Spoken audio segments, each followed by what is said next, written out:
Assalamualaikum warahmatullahi wabarakatuh. Sebelumnya perkenalkan nama saya Hafiza Ulfa dari kelompok B3 semester 3 Fakultas Ilmu Kesehatan Universitas Aisyah Yogyakarta. Di video ini saya akan menjelaskan tentang persiapan alat anestesi apa sih yang diperlukan sebelum dilakukan tindakan anestesi. Jadi, macam-macam alat anestesi itu disingkat dengan statik. Untuk S itu adalah skop, di mana skop ini terdapat dua alat, yaitu ada stetoskop dan juga laryngoskop. Untuk T itu tube, terdapat dua alat, yaitu ETT dan LMA.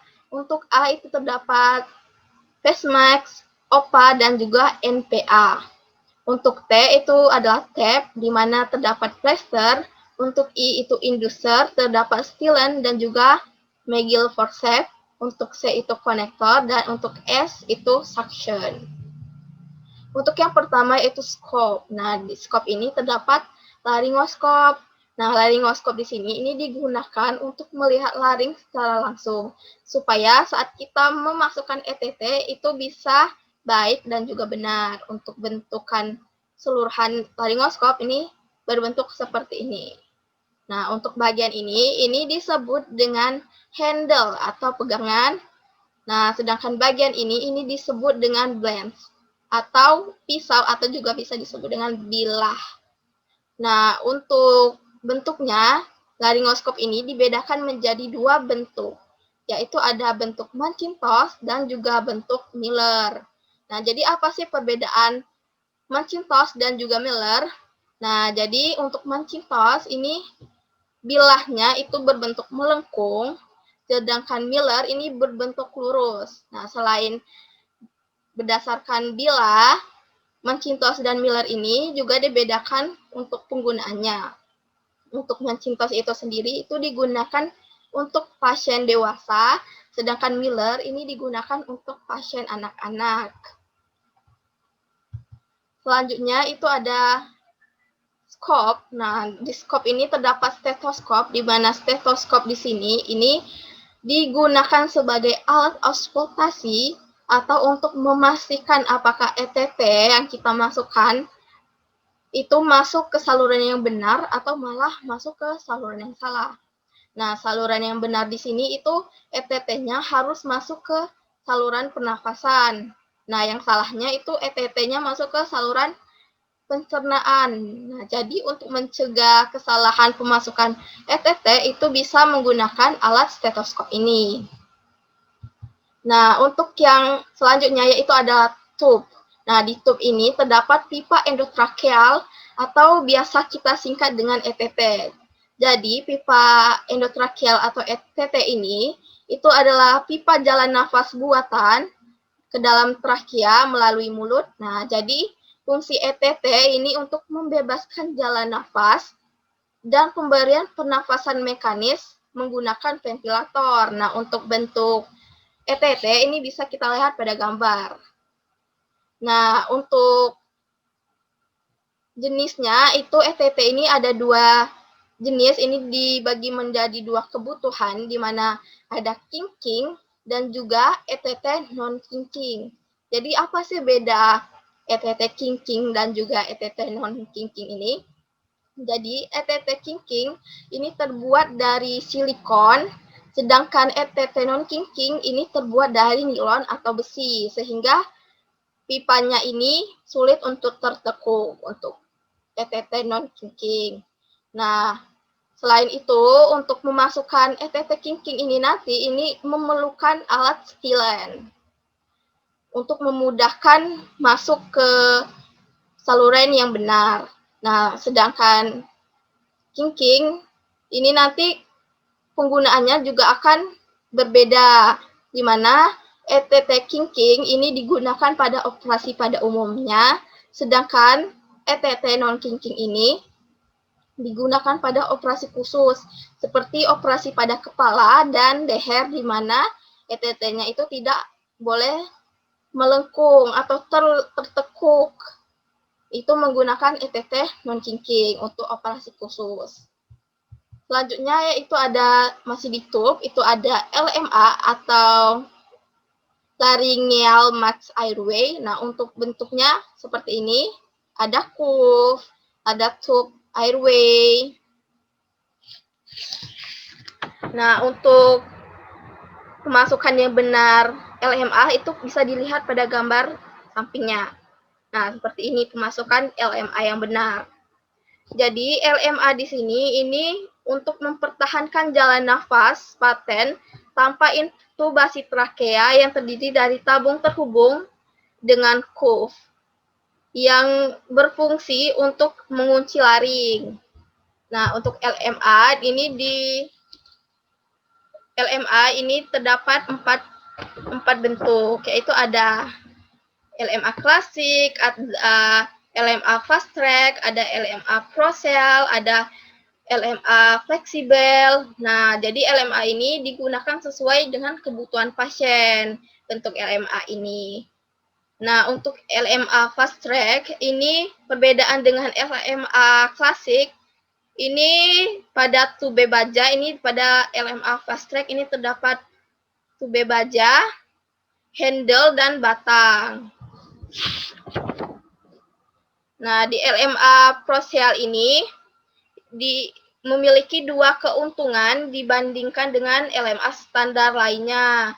Nah, untuk keuntungan yang pertama yaitu tekanan sel jalan nafas yang lebih baik dan terhubung dengan rendahnya tekanan pada mukosa.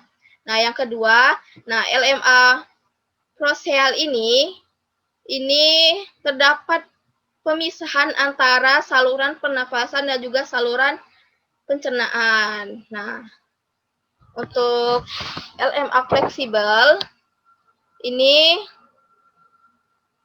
bentuk dan ukuran LMA fleksibel ini hampir sama dengan LMA klasik. Tapi yang membedakan di sini ini LMA fleksibel ini bisa berotasi sampai 180 derajat. Nah, ini LMA fleksibel ini berguna pada pembedahan kepala dan leher, maksila dan juga maksilofacial dan THT. Ini menggunakan LMA fleksibel. Nah, untuk ukuran LMA dan ETT ini bisa kita lihat pada gambar. Nah, untuk ukuran LMA ini ada dari ukuran 1 sampai ukuran 6. Nah, untuk LMA ini dipengaruhi oleh berat badan, sedangkan untuk ukuran ETT ini dipengaruhi oleh usia. Jadi usia di sini ada dari usia prematur sampai pria dewasa. Selanjutnya ada airway device. Nah, di airway device ini ada OPA, ada NPA, ada Fastmax. Nah, OPA di sini itu orofaringeal. Nah, ini digunakan untuk membebaskan jalan nafas, mencegah lidah jatuh atau melekat pada dinding posterior faring dan memudahkan saat penghisapan lendir. Nah, sesuai dengan namanya, orofaringeal ini digunakan di mulut. Nah, sedangkan NPA atau nasofaringeal itu alat yang dimasukkan pada bagian hidung. Nah, dimasukkan ke bagian hidung. Nah, NPA ini dipasang ketika pasien memiliki resiko penyumbatan pada saluran pernapasan di hidung. Terus ada Fastmax. Nah, Fastmax ini digunakan untuk menyalurkan oksigen atau gas anestesi. Jadi, ketiga alat di sini ini digunakan pasien untuk memasok oksigen saat dilakukannya anestesi atau pembedahan.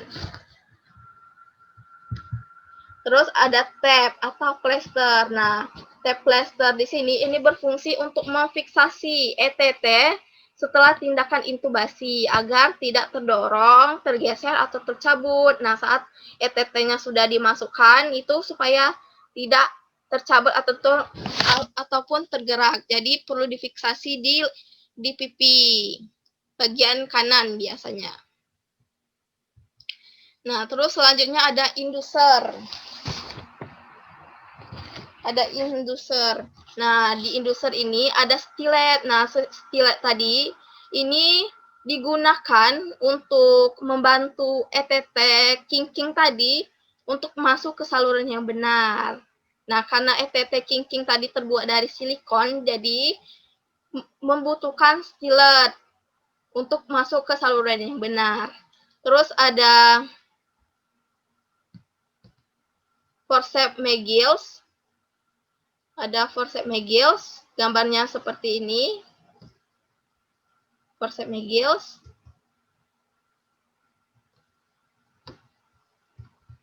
Terus selanjutnya itu ada konektor. Nah, konektor di sini ini berfungsi sebagai penghubung antara mesin respirasi atau anestesi dengan sungkup muka serta penghubung yang lain.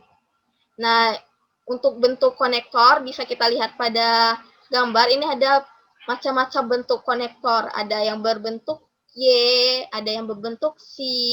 Jadi, untuk bentuk-bentuk konektor ini disesuaikan dengan fungsi atau kebutuhan pasien. Terus terakhir ini ada suction. Nah, suction di sini ini bertujuan untuk membebaskan jalan nafas, mengurangi retinasi sputum, merangsang batuk, dan mencegah terjadinya infeksi paru. Untuk gambar jelasnya ini bisa dilihat pada bagian ini fotonya untuk mesin suction-nya. Nah, suction itu adalah suatu tindakan untuk membersihkan jalan nafas dengan memakai kateter penghisap melalui nasotracheal tube atau NTT, orotracheal tube OTT, pada saluran pernafasan bagian atas. Nah, sekian video saya pada kali ini. Jadi itulah alat yang perlu dipersiapkan sebelum dilakukan tindakan anestesi. Baik, cukup sekian video saya kali ini. Jika banyak kesalahan, mohon dimaklumi karena saya juga masih belajar. Baik, saya akhiri. Wassalamualaikum warahmatullahi wabarakatuh.